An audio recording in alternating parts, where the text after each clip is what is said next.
அண்மை செய்தியை பார்த்து வருகிறோம். நகைக்கடனுக்கான ஆர்பிஐயின் புதிய கட்டுப்பாடுகளில் நிதித்துறை மாற்றம் கோரியிருக்கிறது. இது தொடர்பான கூடுதல் விவரங்களை செய்தியாளர் சுசித்ராவிடம் கேட்கலாம். சுசித்ரா, விவரங்கள். நகைக்கடனுக்கான ஆர்பிஐனுடைய புதிய விதிகளில் மாற்றம் செய்வதற்கான ஒரு அறிவுறுத்தலை மத்திய நிதித்துறை அமைச்சகமானது தற்பொழுது ஆர்பிஐக்கு வழங்கியிருக்கிறது. ஏற்கனவே இது தொடர்பான பல்வேறு ஆலோசனைகள் என்பது மத்திய அரசினுடைய டிபார்ட்மெண்ட் ஆஃப் பைனான்சியல் சர்வீசஸின் அடிப்படையில் நடைபெற்றதாகவும் அதன் பிறகு இந்த ஒரு விதிகள் என்பது பெருவாரியான மக்களை, முக்கியமாக நகைக்கடன் பெரும் மக்களை பாதிக்கும் வகையில் உள்ளது. எனவே இந்த விதிகளை சற்று தளர்த்த வேண்டும் என்ற ஒரு அறிவுறுத்தலை அவர்கள் தற்போது ஆர்பிஐக்கு வழங்கியுள்ளது மிக முக்கியமாக பார்க்கப்படுகிறது.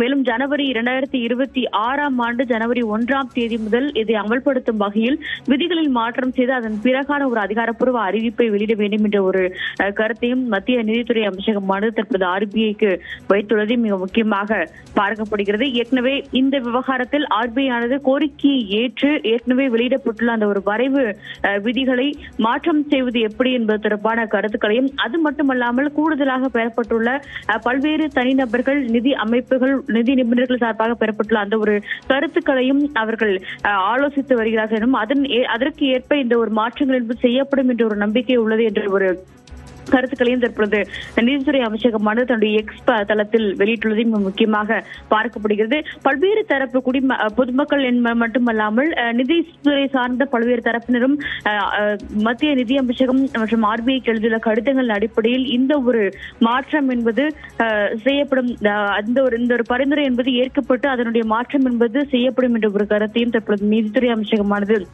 அதிகாரப்பூர்வமாக தெரிவித்துள்ளது.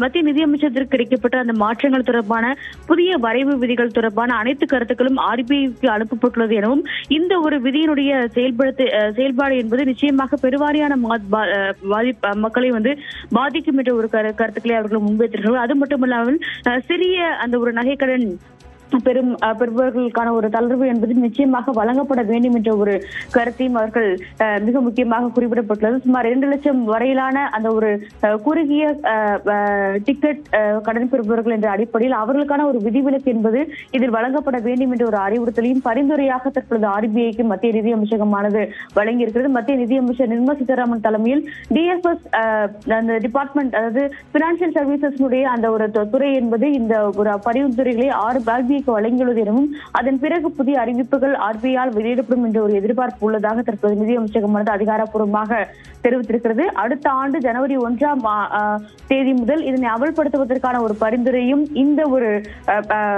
ஆர்பிஐக்கு தற்பொழுது டிஎஃப்எஸ் ஆனது வழங்கியுள்ளது என்றும் முக்கியமாக இந்த நேரத்தில் பார்க்க வேண்டும். விவரங்களை வழங்கியமைக்கு நன்றி சுசித்ரா. முக்கிய தலைப்புகளை தொடர்ந்து பார்க்கலாம்.